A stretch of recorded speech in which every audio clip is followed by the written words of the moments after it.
أعوذ بالله من الشيطان الرجيم بسم الله الرحمن الرحيم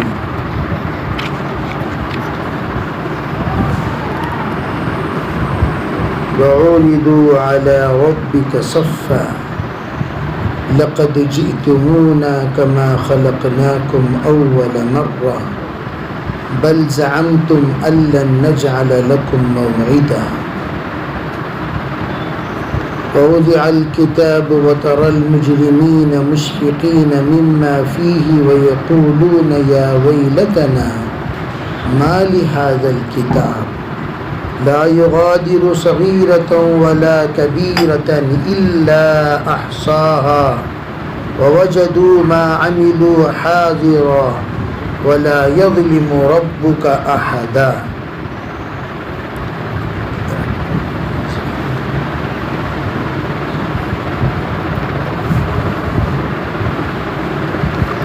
اللہ تعالیٰ نے سورہ کہف کی اس دیکھو حشر کے میدان میں تمہارے پروردگار کے سامنے صف بندی کے ساتھ تمہاری حاضری کی جائے گی. جس طرح نماز میں ہماری صفیں ہوتی ہیں اسی طرح صف بصف آدم علیہ السلام سے لے کر حضرت جناب محمد رسول اللہ صلی اللہ علیہ وسلم تک کی امت کا پورا مجمع وہاں موجود ہوگا. یہ 120 صفیں بنائی جائیں گی اور اس میں 80 صفیں امت محمدیہ کی ہوں گی اور 40 صف دیگر امتوں کی ہوں گے. لقد جئتمونا کما خلقناکم اول مرہ، ہم لوگ تم لوگوں کو اس حال میں لائیں گے کہ جس طرح ہم نے روز اول تمہیں پیدا کیا، یعنی مادرزاد حالت میں تمہیں لائیں گے. جیسے کہ کل میں نے بتایا حفاۃ وعراۃ وغرلا، بغیر کپڑے کے، غیر مختون، ننگے پیر حاضری ہوگی. اور یہ لوگ کیا سمجھ رہے ہو تم لوگ؟ بل زعمتم ان لن نجعل لکم موعدا، کیا ہم تمہارے لیے کوئی وعدے کی جگہ، کوئی ایسی جگہ جس جگہ پر تم لوگوں کا فیصلہ ہو، تمہاری حصلیت ظاہر ہو، کیا ہم نہیں بنائیں گے؟ اس طرح کا تصور میں تم لوگ مت رہو. تم کیا کیا کر رہے ہو، کیا کیا پڑھ رہے ہو، کیا کیا سن رہے ہو، کیا کیا تمہارے شب و روز میں ہو رہا ہے، تمہارے دل میں کیا گزر رہا ہے، تمہارے من میں کیا گزر رہا ہے، سب ہمارے سامنے حاضر ہے اور سب ہم قیامت کے دن ظاہر کریں گے.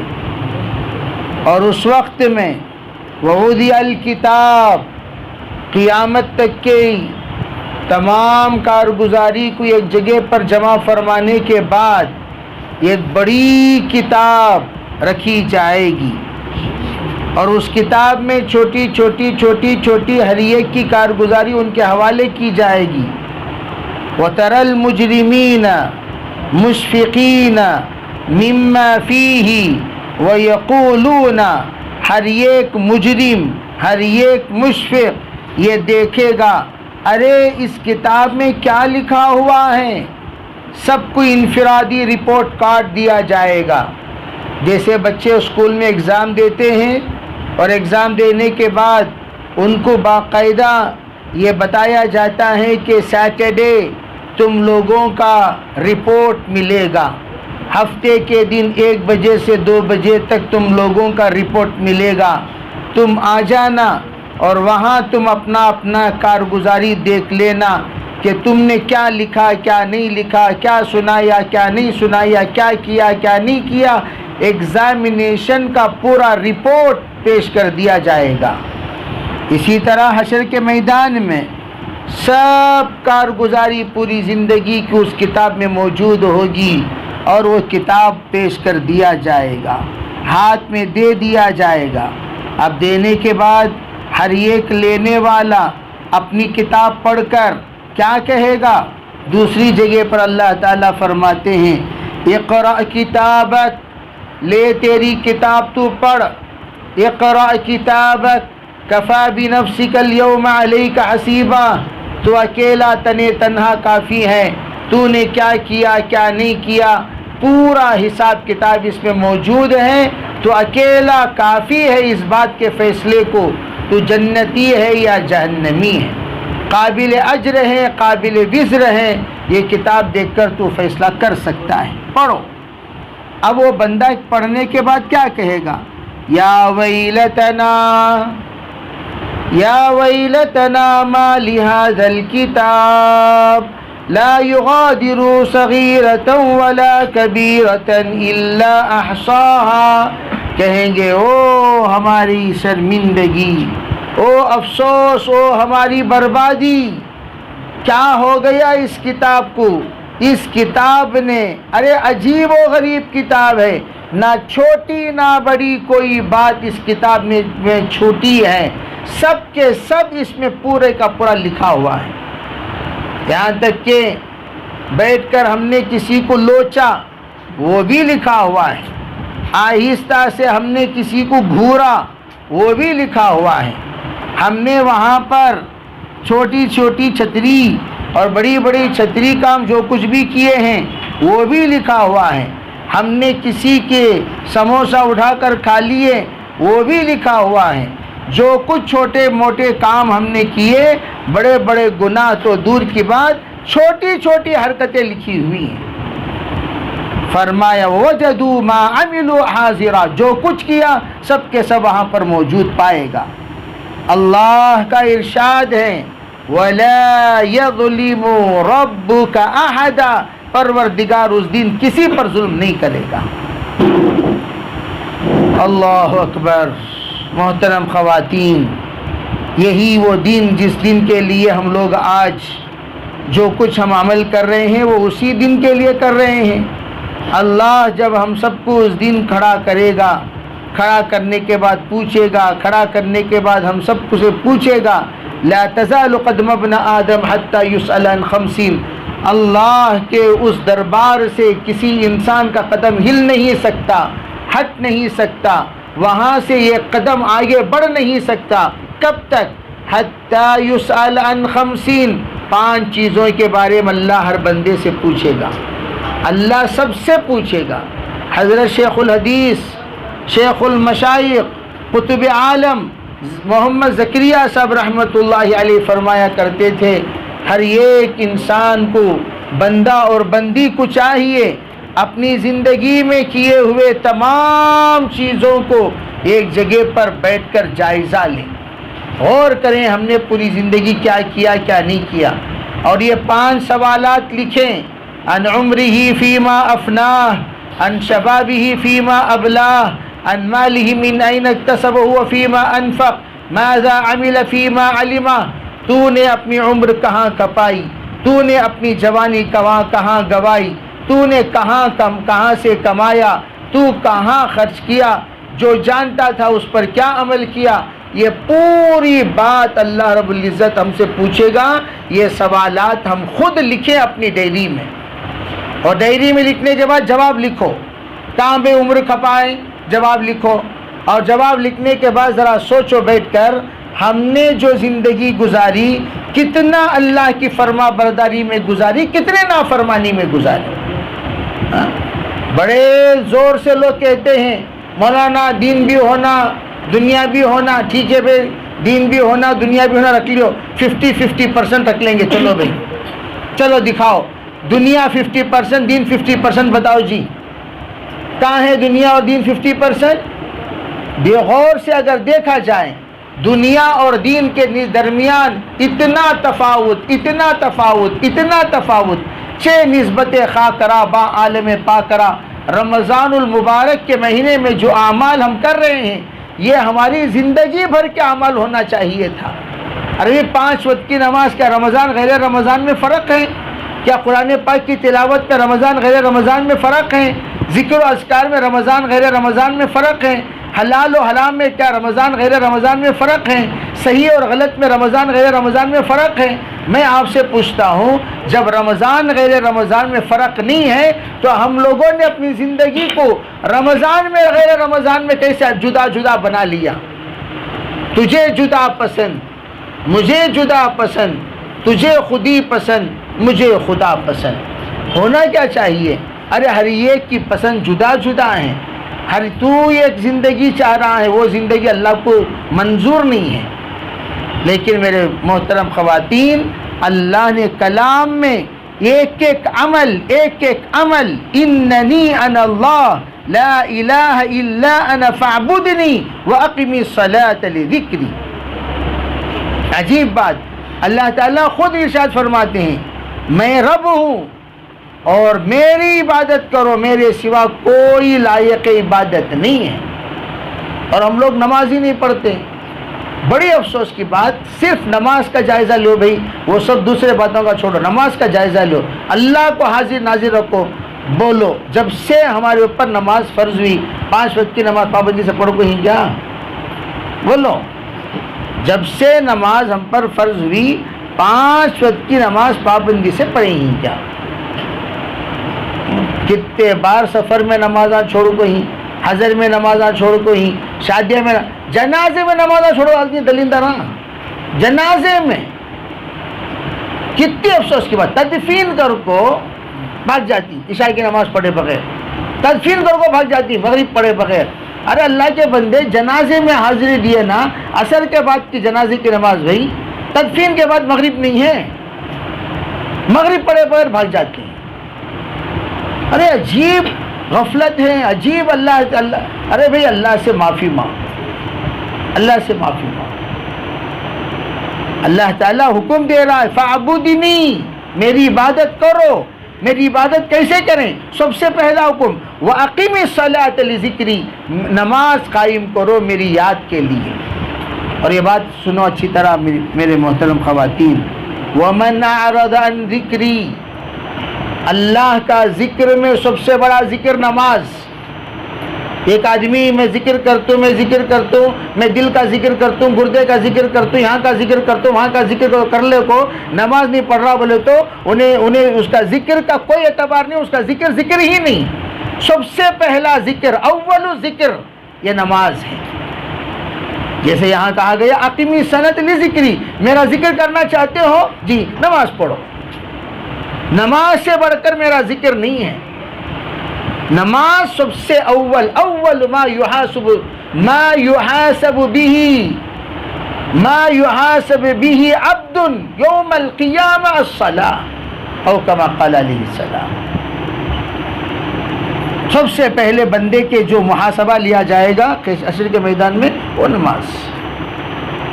نماز اگر صحیح نکلی تمام اعمال صحیح نکلے، نماز اگر اونچ نیچ ہو گئی پورے عمل غارت ہوئے۔ اسی لیے اللہ تعالیٰ نے یہاں کیا فرمایا اقیمی صلاۃ لذکری کے بعد، ان الساعۃ آتیۃ اکاد اخفیہا لتجزا کل نفس بما تسعی۔ دیکھو آیت پاک کتنی واضح آیت ہے۔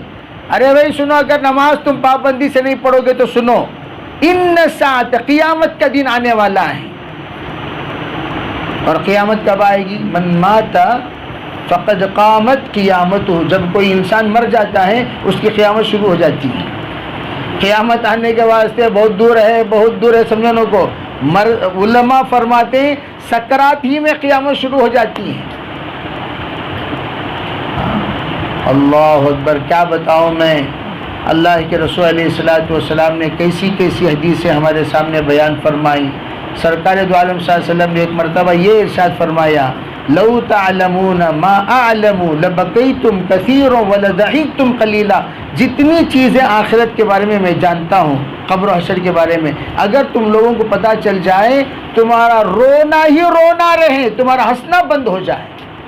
اتنی سنگین چیزیں حشر کے میدان کے۔ فرمایا کہ اللہ رب العزت جس وقت بندہ مرتا ہے، جنتی اور جہنمی کا جب فیصلہ ہو جاتا ہے، جہنمی اللہ نہ کرے، جب جہنمی ہونے کا کسی کے بارے میں فیصلہ ہوتا ہے، اس کی روح ایسی نکالی جاتی ہیں جیسے ریشم کا کپڑا کاٹے کے درخت پر ڈال دیا جائے اور اس کو کھینچتے وقت جس طرح چٹ چٹ چٹ چٹ چٹ چٹ چٹ چٹاہٹ کے ساتھ پھٹ پھٹ کر چیرا چیرا نکل کر تار تار پھٹ کر جس طرح وہ ریشم کا چادر وہ ریشم کی چادر کو اس درخت پر سے نکالا جاتا ہے، اتنا سخت روح نکلتی ہے۔ حضرت علی فرماتے ہیں کوئی معمولی چیز نہیں، ایک معمولی چیز نہیں، زندہ پرندے کو اگر اٹھا کر تیل میں ڈال دیا جائے جتنے جیسا تڑپ تڑپ کر اسی طرح وہ تڑپے گا۔ اللہ سب کی حفاظت فرمائے۔ اور پھر کیا فرمایا، اگر کسی انسان پر تیز تلوار سے 300 ضربیں لگایا جائے جس طرح وہ اس کا چیرا چیرا ٹکڑا ٹکڑا ہو جاتا ہے، جس طرح وہ چیخ مار مار کر اپنی زندگی کی انتہائی تباہی کو پہنچتا ہے، اس طرح اس کی روح نکالی جائے گی۔ ہم لوگوں کو موت کی یاد میں ہے نا، یأتی علی الناس زمان یحبون الخمس وینسون الخمس۔ کون بھی بات کر رہی ہے، سکون جی ہو۔ ایک زمانہ آئے گا لوگوں پر 5 چیزوں کا لوگوں کو دھیان رہے گا اور 5 چیزیں بھول جائیں گے۔ 5 چیزوں کا دھیان رہے گا، 5 چیزوں کو بھول جائیں گے۔ یحبون الخمس وینسون الخمس، 5 چیزوں کو چاہت، 5 چیزوں کو بھول جائیں گے۔ نمبر 1، پہلی چیز یحبون المال وینسون الحساب، مال دیکھتے خوش، لاؤ بھائی لاؤ بھائی لاؤ بھائی، لے لے لے لے جمع بھر لینا۔ ینسون الحساب، اللہ حساب لے گا نا اسے بھول جاتی۔ مال لیو، لینے میں کیا بھی حرج نہیں۔ حضرت عبد الرحمن ابن عوف کو حضور نے کیا فرمایا، عبد الرحمن 500 سال بعد جاؤ گے جنت میں۔ فرمایا حضور کیوں؟ فرمایا حساب دیتے دیتے حلال مال حضرت عبد الرحمن کما رہے ہیں۔ حضرت عبد الرحمن اتنا روئے یہ بات سن کر، یہاں یمن سے 300 سے زائد اونٹنیوں سے لدا ہوا مال آیا ہوا تھا تجارت کا، پورا مال حضرت عبد الرحمن ابن عوف نے صدقہ کر دیا۔ کیوں؟ یہ سوچ کر کہ میں 500 سال بعد آدھا دن بعد جنت میں جانا پسند نہیں کرتا۔ حساب دیتے دیتے لوگوں کو حساب کا خیال ہی نہیں، مال جزاک اللہ جزاک اللہ جزاک اللہ، ہر 6 آیت در گھسیٹ عام باشد یا کویٹ۔ حضور علیہ السلام نے ارشاد فرمایا کتنی اچھی موت ہے اس انسان کی جو مرے اور اس کا مال کم ہو اور وہ رونے والے کم ہو اور اس کا مال کے سلسلے میں وراثت کے تقسیم کرنے کی لڑائی ہی نہ ہو۔ کتنی اچھی موت تھی۔ ہم لوگ مال دیکھو، مال راحت پہنچانے کی چیز ہے، حد سے زیادہ آگے تو آفت بھی ہے، لڑائی بھی ہے، مصیبت بھی ہے، بلکہ بھائی بھائیوں کے درمیان قتل و قتال کا سبب ہے۔ یحبون المال وینسون الحساب۔ پھر کیا فرمایا، یحبون القصور وینسون القبور، بڑے بڑے گھراں ہونا اس کا تو لوگ شوق کریں گے، ینسون القبور، خبر کو بھول جائیں گے جو ان کا اصلی گھر ہے۔ ارے تو تاج محل بھی بنا لے تو مرنے کے بعد تیری قبر تو وہیں بنے گی جہاں پر تو سوئے گا، ہے نا بھائی۔ اللہ کا ایک نظام ہے، دیکھو اللہ نے انسان کا پیٹ اتنا بنایا جتنا وہ کھا سکتا ہے، اس سے زیادہ نہیں کھا سکتا۔ تمہیں کروڑ پتی لکھ پتی لال خواہ رہے تو بھی، فقیر پتی بال خواہ رہے تو بھی، کماتی کتنا؟ جتنا تم کماؤ گے اتنا ہی تم کھاؤ گے۔ کروڑ پتی آگی 10 روٹیاں کھا لیتا نہیں، 2 روٹی کھاتا 100، سمجھے نہیں؟ ارے بھائی پہنے گا کتنا؟ کروڑ پتیوں کا ہاتھ ہے کیا 5-5 کلومیٹر دور رہتی ہے کیا؟ کروڑ پتی بھی ان کا سر بڑا سردار کا، پیر بڑا مردار کا گتی۔ بھائی ایسا تو نہیں ہوتا نا، کروڑ پتی رہا تو بھی ٹوپی کی صحیح جوتی 3600، بدن کا صحیح جوتا 3700، پیجامہ کا صحیح جوتا 3700، ہاں اتنا ہی وہ پہنیں گے۔ فقیر بھی اتنا کپڑا پہنتا امیر بھی اتنا کپڑا پہنتا۔ دوسری بات، سوئیں گی کتنی جگہ پر؟ میرے 100 بیڈ روم ہے مثال کے طور پر، کیا 100 بیڈ روم کو تو یہاں سے وہاں لڑکتے رہتا کیا انہیں 100 بیڈ روم میں؟ ارے اتنی ہی جگہ پر سوئیں گے جتنی تیری خبر ہے۔ اللہ بتا رہے ہیں ہمیں لوگ امیر بن جانے سے ہمارے پیٹ سے بڑھ کو کھا لیتے نہیں، بدن سے بڑھ کر پہن لیتے نہیں, اپنے بدن سے بڑھ کر ہم سو جاتے نہیں. خبر سے بڑھ کر کوئی جگہ ہم لوگوں کی سونے کی جگہ, سکون سے سونے والا کسے بولتی؟ جیسا سوتا ویسا اٹھا گو تو ماشاءاللہ سکون سے. یا کانکی سویا کانکی اٹھا گو تو کیا مطلب اس کا؟ بھئی نیند برابر نہیں ہے, یعنی بے چین بے قرار ہو کر سویا ہے. کہتے نہیں کہتے یحبون القصور, محلوں سے محبت, وینسون القبور, قبروں کو بھول جاتے ہیں. اور تیسری چیز کیا فرمایا؟ علماء فرماتے ہیں کہ تیسری چیز یہ ہے کہ لوگ چاہتے ہیں کس کو چاہتے ہیں؟ یحبون الدنیا وینسون الآخرہ, دنیا کو یاد محبت کریں گے, آخرت کو بھول جائیں گے. اللہ کے رسول علیہ الصلوۃ والسلام نے ان احادیث کے ذریعے اس امت کو یہ بتایا, دیکھو تم لوگ غافل زندگی مت گزارو, جانا آخرت کو ہے, آخرت کا خیال رکھو, آخرت کو دماغ میں رکھو, اور آخرت کو دماغ میں رکھ کر زندگی گزارو, اور اسی کے مطابق زندگی گزار کر دنیا سے رخصت ہو جاؤ. اللہ سے دعا بھی کریں ہم, اللہ تعالی ہمیں جب تک ہم زندہ رہیں اللہ عافیت کے ساتھ زندہ رکھیں, جب ہم مریں اللہ عافیت کے ساتھ موت دیں. اللہ کو بھول کر زندگی نہ گزاریں. اللہ کو بھولیں گے تو کیا ہوگا؟ وَمَنْ أَعْرَضَ عَنْ ذِكْرِي فَإِنَّ لَهُ مَعِيشَةً ضَنْكًا, جو اللہ کو بھول جاتا ہے اس کی زندگی تنگ ہو جاتی ہے. وَنَحْشُرُهُ يَوْمَ الْقِيَامَةِ أَعْمَىٰ, ہم اسے قیامت کے دن نابینا اٹھائیں گے. وہ پوچھے گا قال ربی لم حشرتنی اعمیٰ, اے میرے رب تو نے مجھے نابینا کیوں پیدا کیا؟ فقد کنت بصیرا, میں تو دیکھنے والا تھا. کہا جائے گا کذالک اتتک آیاتنا, ارے ہماری آیتیں پڑھ پڑھ کر تیرے سامنے دنیا میں سنائی جاتی تھیں, فنسیتہا, سن کر بھی تو انسنی کر دیا. وکذالک اليوم تنسیٰ, آج ہم ایسے ہی تجھے بھلا رہے ہیں. اس لیے یہ آیتیں پڑھ کر جو آپ حضرات کے سامنے تراویح میں اور تفسیر میں سنائی جاتی ہیں, یہ اس لیے تاکہ ہم لوگ عمل کریں اور اپنی زندگی کو بدلیں. اللہ ہمیں سر یہ کو عمل کی توفیق عطا فرمائے. وآخر دعوانا الحمدللہ.